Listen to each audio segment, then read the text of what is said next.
Assalamualaikum. My name is Professor Zahid Ashraf और CSS PMS की English को पढ़ा रहा हूँ। बेसिक ग्रामर ऐसे प्रेसी का कोर्स है, इसके अलावा वीकडेज वीकेंड्स और ऑनलाइन सारे ऑफर कराता हूँ। मेरी बुक है टेक्निक्स फॉर इंग्लिश प्रेसी, यूट्यूब के सारे लेक्चर रिकॉर्डेड इसमें है, प्लस ऐसे की बुक है और मेरा यूट्यूब चैनल है जाहिद अशरफ। आज जो मेन टॉपिक है वो है एक्सप्रेशन बिल्डिंग।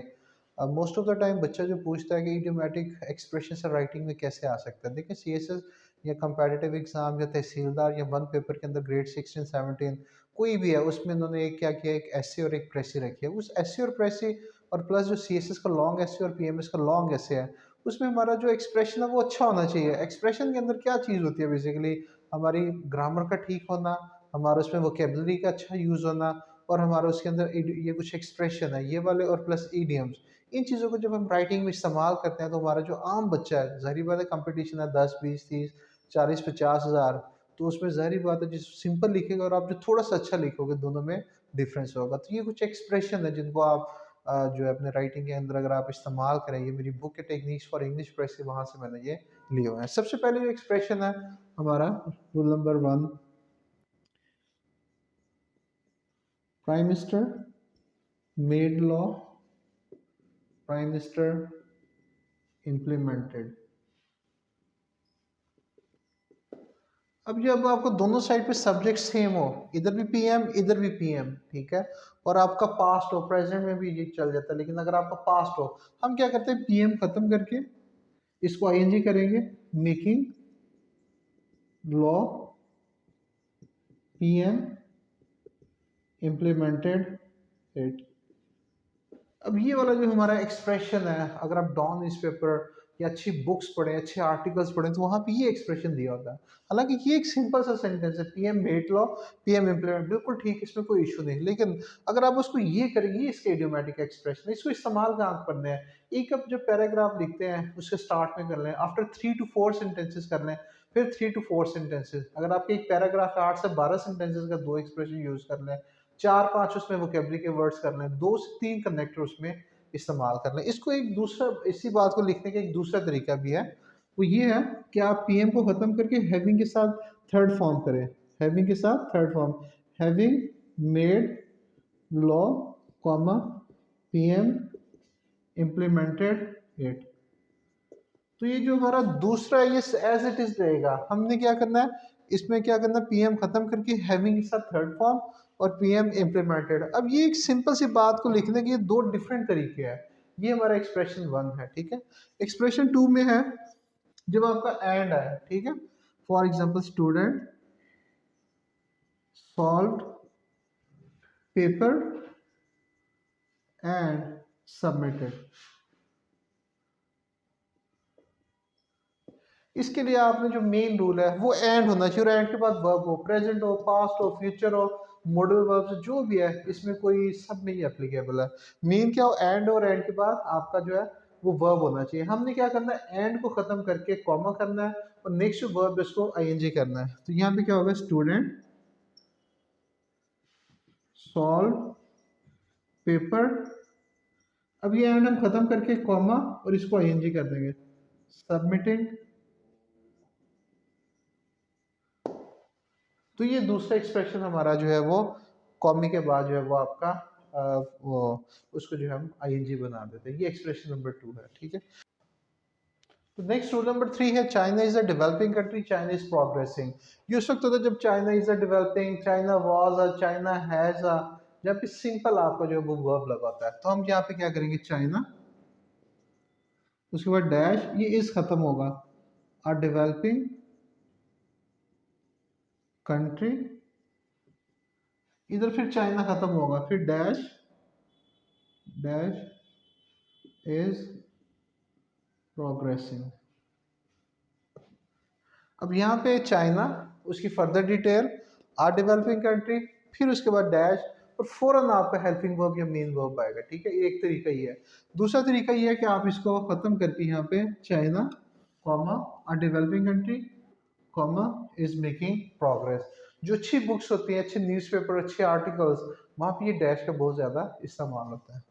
रूल नंबर 4 है, जब आपका पास में कोई दो काम हो, बस आप कहीं पे पहुंचे, आपके जाने से पहले वो काम कंप्लीट हो गया। For example, I reach there he went away, he had gone। यानी आपके पहुंचने से पहले जो एक काम कंप्लीट हो जाए, हम यहाँ पे ख़त्म करके बिफोर बिफोर और इसको आईएनजी कर देंगे, before reaching there he had gone. I reach the institution the teacher had gone, तो before reaching the institution comma the teacher had gone. अब ये क्या है, इसको अच्छा लिखने का तरीका वो ये वाला, ये उस वक्त होता है जब पास में आपके जाने से पहले कोई काम कंप्लीट हो जाता है। फिर रूल नंबर 5 है the servant cleaned the room, he found a book। The servant cleaned the room, he found a book। जब पास में कोई कंटिन्यूशन हो, ठीक है, फिर हमने क्या करना है, इसको खत्म करके while, और जो while और before इसके साथ हमेशा इंज होता है, before cleaning the room,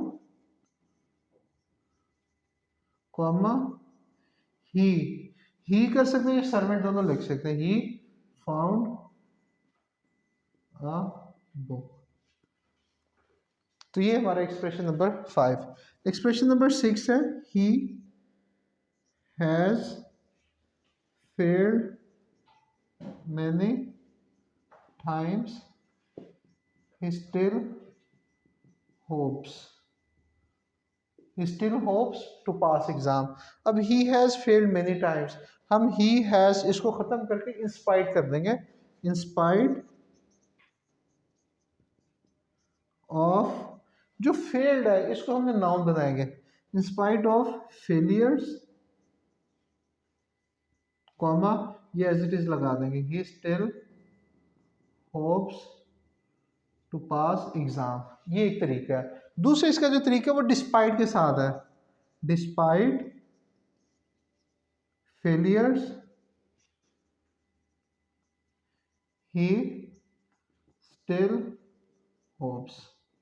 अब ये एक बात को लिखने के दो तरीके हैं, इंस्पाइट के साथ ऑफ होता है और यहाँ पे नाउन, और दूसरा डिस्पाइट, डिस्पाइट के साथ ऑफ नहीं यूज होता, अक्सर बच्चे इसके साथ ऑफ यूज करते हैं, डिस्पाइट के साथ कोई प्रपोजिशन नहीं होगा, डिस्पाइट फेलियर्स कॉमा ही स्टिल होप्स। अब ये जो है ये प्रेजेंट पास्ट फ्यूचर सब के अंदर यूज होता है, ठीक है। ये एक्सप्रेशन नंबर 6 हो गया आपका।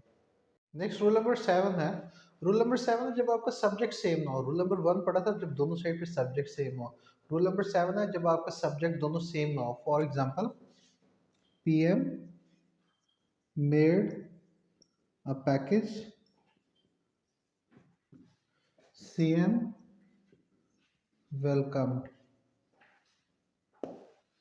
CM welcome. अब यहाँ पे पीएम है, यहाँ पे सीएम है, हम क्या करेंगे, पीएम यहाँ पे हैविंग यूज करेंगे, having made a package, CM welcomed. तो जब आपके सब्जेक्ट सेम ना हो तो फिर हम पीएम लिखने के बाद यहाँ पे हैविंग यूज करेंगे, ठीक है। उसके बाद number 8, he is weak, he can not walk. तो हम इसको करेंगे he is too week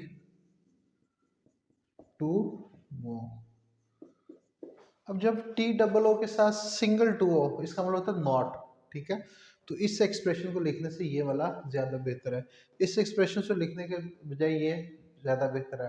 writing में ऐसे है, प्रेसी है, इस्लाम में आता है, पाक फेयर है, करंट फेयर है, वैसे बिजनेस कम्युनिकेशन के लिए या किसी भी चीज़ के लिए है तो वहाँ पे आप जो है वो ये एक्सप्रेशन 3 to 4 सेंटेंसेस के बाद इनमें से कोई भी एक्सप्रेशन, ज़रूरी नहीं है इनकी तरतीब से, कोई भी आप जो है वो पहले इस्तेमाल कर सकते हैं। फिर नंबर 9 है ही reach there, it was morning, he reached there, it was morning।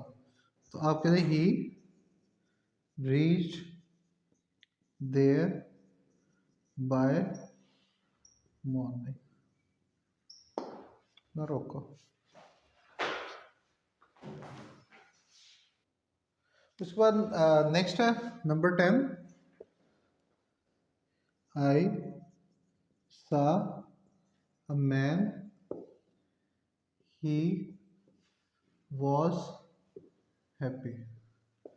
I saw man, he was happy. तो आप यहाँ पे कर सकते हैं आई सा अ मैन। अब इसको कनेक्ट करना, हु वॉज हैप्पी। अब यहाँ पे अगर आपका लिविंग है हु, नॉन लिविंग है विच, और जहाँ पे डाउट है वहाँ पे दैट आ जाएगा। फिर number 11, Ali is honest, Ali is smart. तो यहाँ पे Ali is not only honest but also smart. तो ये एक्सप्रेशन के जो थे 15 से 20 टूल्स है। बाकी थोड़े से सिंपल से हमारे राइटिंग में कहीं पे सो लगा लें, कहीं पे येट लगा लें, कहीं पे इफ़ के साथ स्टार्ट कर लें, कहीं से अनलेस के साथ स्टार्ट कर लें, कहीं पे आइदर या कहीं पे नॉर, निदर, नॉर जो है। तो ये मेरी बुक जो है टेक्निक्स फॉर इंग्लिश प्रेसी, उसमें ये जितने भी एक्सप्रेशन जो है वो दिए। जो सबसे मेन इंपॉर्टेंट है वो पहले 10-11 तक है, बाकी जो है वो भी इम्पोर्टेंट है, वो मैं भी शेयर कर देता हूँ, लेकिन वो थोड़े से कम है। तो अपनी राइटिंग को अच्छा बनाने के लिए ग्रामर, वोकेबलरी, ईडीएम, इन चीज़ों को रोज़ लिखें, रोज़ से करवाएं। क्लासेस लेनी है मेरे से फिजिकल ऑनलाइन, तो आप ले सकते हो, उससे आपकी काफ़ी इंग्लिश बेहतर हो जाएगी। ओके जी, थैंक यू, अल्लाह हाफिज़।